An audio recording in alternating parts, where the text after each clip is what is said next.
Incidental గా ఈ రోజు ముఖ్యమంత్రి గారు, డిప్యూటీ చీఫ్ మినిస్టర్, ముఖ్యమంత్రి గారి కొడుకు చంద్రబాబు గారు, పవన్ కళ్యాణ్ గారు, లోకేష్ గారు అందరూ విశాఖపట్నంలోనే ఉన్నారు. ఆఫ్ కోర్స్ వాళ్ళ కార్యక్రమాల కోసం అందరూ విశాఖపట్నంలో ఉన్నారు. కానీ ఏది ఏమైనా అందరూ విశాఖపట్నం చేరారు. చాలా సంతోషం.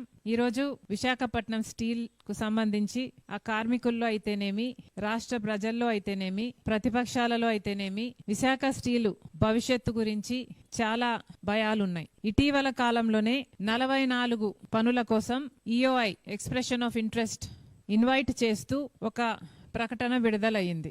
అంటే ఇది వరకు కార్మికులు చేస్తున్న పనులను ఇప్పుడు విశాఖపట్నం స్టీలు కాంట్రాక్ట్ బేసిస్ మీద ఇయ్యబోతుంది. అంటే 34,000 ఒకప్పుడు రాజశేఖర రెడ్డి గారు ముఖ్యమంత్రిగా ఉన్నప్పుడు 35,000 మంది కార్మికులతో విశాఖపట్నం స్టీలు ఫుల్ కెపాసిటీలో అంటే 3 మిలియన్ టన్నుల ఉన్న ప్లాంట్ ని కెపాసిటీని రాజశేఖర రెడ్డి గారు 7 మిలియన్ టన్నుల వరకు తీసుకువెళ్లారు. ఆ టైంలో ఫుల్ ఎంప్లాయ్మెంట్ లో నడిచిన ప్లాంటు 35,000 మందితో నడిచిన ప్లాంటు ఈ రోజు కేవలం 20,000 మందితో మాత్రమే లేక అంతకంటే తక్కువే మందితోనే నడుస్తుంది. ఇప్పుడు దీనివల్ల ఆ 20,000 మందికి కూడా ఉద్యోగాలు పర్మనెంట్ అనో లేకపోతే ఒక భరోసానో లేకుండా పోతుంది. అంటే ఉన్న పనులకు కూడా ఇది వరకు కార్మికులుగా చేసే పనులకు కూడా అవుట్సోర్సింగ్ ఇస్తే ఇక మొత్తం కార్మికులను అవుట్సోర్సింగ్ పద్ధతుల్లోనే ఎంప్లాయ్ చేసుకుంటే ఇక రెగ్యులర్ ఉద్యోగస్తులు గాని ఉన్న కాంట్రాక్ట్ బేస్ లో ఉన్న ఉద్యోగస్తులకు కానీ ఏ మాత్రం భరోసా లేకుండా పోతుంది. ఇది ఎక్కడి న్యాయం అని అడుగుతున్నాం. మోడీ గారు ముఖ్యమంత్రి అయినప్పటి నుంచే వైజాగ్ స్టీల్ కు ఈ శాపం. కాంగ్రెస్ పార్టీ అధికారంలో ఉన్నంత వరకు 2014 వరకు బ్రహ్మాండంగా నడిచింది విశాఖపట్నం స్టీలు. అసలు కాంగ్రెస్ పార్టీ చిత్తశుద్ధితో ఇందిరాగాంధీ దగ్గర నుంచి రాజీవ్ గాంధీ అయితేనేమి, ఆ తర్వాత పివి నరసింహారావు గారు అయితేనేమి, రాజశేఖర రెడ్డి గారు అయితేనేమి, ఇలాంటి ఎంతో మంది కాంగ్రెస్ పార్టీ నాయకుల చేత కలకలలాడిన ఈ ప్రాజెక్టు కాంగ్రెస్ పార్టీ అధికారంలో నుంచి దిగిపోగానే 2014లో మోడీ ప్రధానమంత్రి అవ్వంగానే ఒక శాపం లాగా మొదలైంది విశాఖపట్నం స్టీల్ కు. ఎందుకని అడుగుతున్నాం. విశాఖపట్నం స్టీలు ప్రైవేటైజ్ చేయాలి అన్న ఆలోచన మోడీ గారు చేయడం దుర్మార్గం కాదా?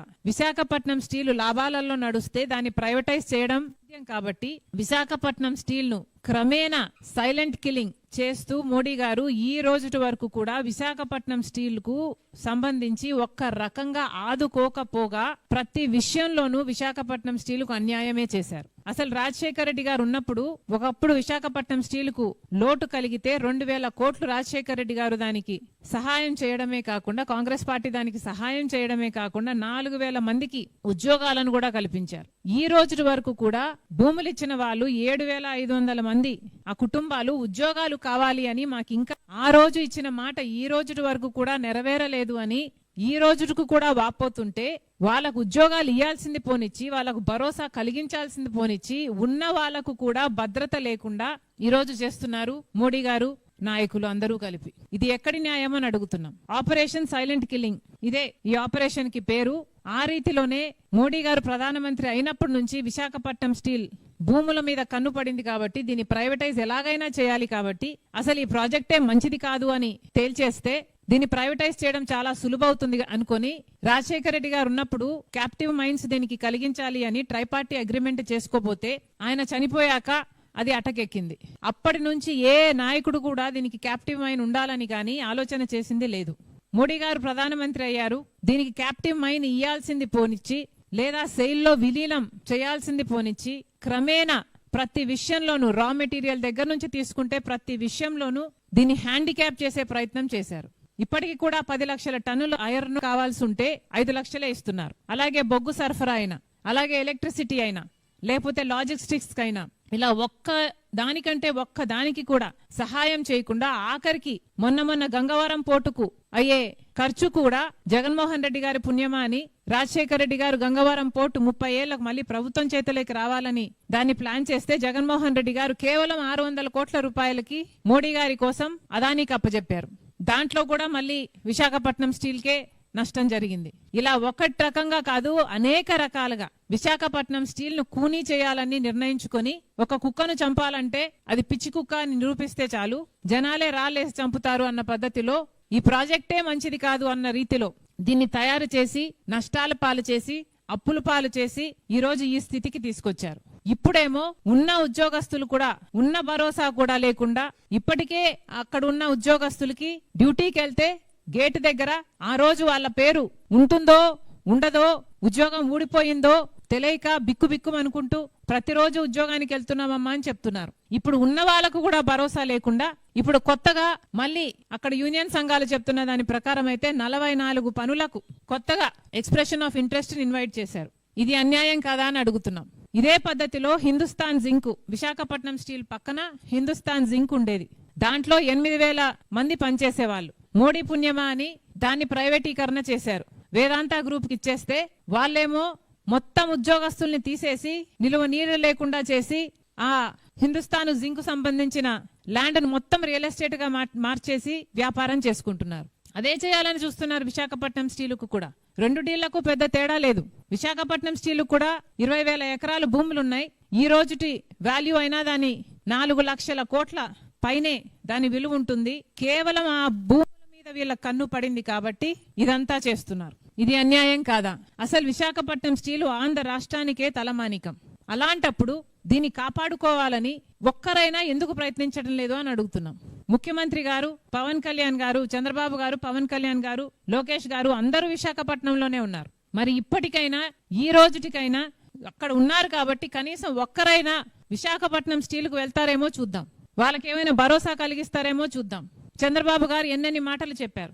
తెలుగు ఆత్మగౌరవం అన్నారు. విశాఖపట్నం స్టీలు మాకు సెంటిమెంటు అన్నారు. ఎందాకైనా పోరాడతామన్నారు. ఒకప్పుడు వాజ్పేయి గారు విశాఖపట్నం స్టీలు ప్రైవేటైజ్ చేయబోతే నేనే ఆపాను అన్నాడు చంద్రబాబు గారు. మంచిది సార్, మరి ఇప్పుడు కూడా అదే ప్రమాదం ఉంది. మరి ఇప్పుడు ఎందుకు ఏమీ చేయటం లేదు? ఎందాకైనా పోరాడతామన్నారు. అవసరమైతే ప్రాణాలు పణంగా పెడతామన్నారు. రాజీనామాలు చేస్తామన్నారు. మరి ఇప్పుడు ఎందుకు ఏమీ చేయటం లేదు? Department of investment, public asset management వాళ్ళు చాలా స్పష్టంగా 2021లో చెప్పిన మాట విశాఖపట్నం స్టీల్ ప్రైవేటైజ్ చేయబోతున్నాము అని. 2021లో ఆ మాట చెప్తే ఇటీవల మొన్న జరిగిన పార్లమెంటులో అంటే ఏప్రిల్లో దానికి సంబంధించిన మంత్రి చెప్పిన మాట ఆ నిర్ణయం నిలబడుతుంది. దట్ డెసిషన్ స్టాండ్స్ అన్న clarification floor of the house parliament లోనే చెప్పారు. మరి ఇప్పుడు చంద్రబాబు గారు దానికి ఏం సమాధానం చెప్తారు? విశాఖపట్నంలోనే ఉన్నారు చంద్రబాబు గారు కాబట్టి సమాధానం చెప్పాలని కాంగ్రెస్ పార్టీ డిమాండ్ చేస్తుంది. పవన్ కళ్యాణ్ గారు కూడా సమాధానం చెప్పాల్సిన అవసరం ఉంది. సేల్లో విలీనం చేయాలి, అవసరమైతే ఢిల్లీ దాకైనా వెళ్తాం అన్నారు పవన్ కళ్యాణ్ గారు. ఇంకేమన్నారు? అసెంబ్లీలో తీర్మానం చేస్తామన్నారు. పెద్ద మాటలు చెప్పారు. మరి అవన్నీ పబ్లిక్ కోసం చెప్పిన డైలాగులు మాత్రమేనా? మీకు ఏ మాత్రం చిత్తశుద్ధి ఉన్నా ఈరోజు ప్రజలకు భరోసా కల్పించాల్సిన అవసరం ఉంది. విశాఖపట్నం స్టీల్లో పనిచేస్తున్న వాళ్ళకి భరోసా కల్పించాల్సిన అవసరం ఉంది. మళ్ళీ డిమాండ్ చేస్తున్నాం, ఇవి ఏవైతే ఎక్స్ప్రెషన్ ఆఫ్ ఇంట్రెస్ట్ రిలీజ్ చేశారో దీన్ని వెనక్కి తీసుకోవాల్సిన అవసరం ఉంది. విశాఖపట్నం స్టీల్ మీద చంద్రబాబు గారు, పవన్ కళ్యాణ్ గారు, లోకేష్ గారు ముగ్గురు విశాఖపట్నంలోనే ఉన్నారు. దీని మీద క్లారిఫికేషన్ ఇవ్వండి. ఒక్కరైనా కనీసం విశాఖపట్నం స్టీల్ ను విజిట్ చేయండి. చాలా మందికి మీరు భరోసా కల్పించిన వాళ్ళు అవుతారు. విశాఖపట్నం స్టీల్ ప్రైవేటైజ్ చేయడానికి కాంగ్రెస్ పార్టీ ఎప్పటికీ ఒప్పుకోదు. ఇది ఒక పోరాటంలా, ఒక ఉద్యమంలా మేము చేపడతాం. మళ్ళీ ప్రజలకు మాటిస్తూ చంద్రబాబు గారు, పవన్ కళ్యాణ్ గారు, లోకేష్ గారు అందరూ విశాఖపట్నంలోనే ఉన్నారు. మరి ఇప్పటికైనా ఈ రోజుటికైనా అక్కడ ఉన్నారు కాబట్టి కనీసం ఒక్కరైనా విశాఖపట్నం స్టీల్ కు వెళ్తారేమో చూద్దాం. వాళ్ళకేమైనా భరోసా కలిగిస్తారేమో చూద్దాం.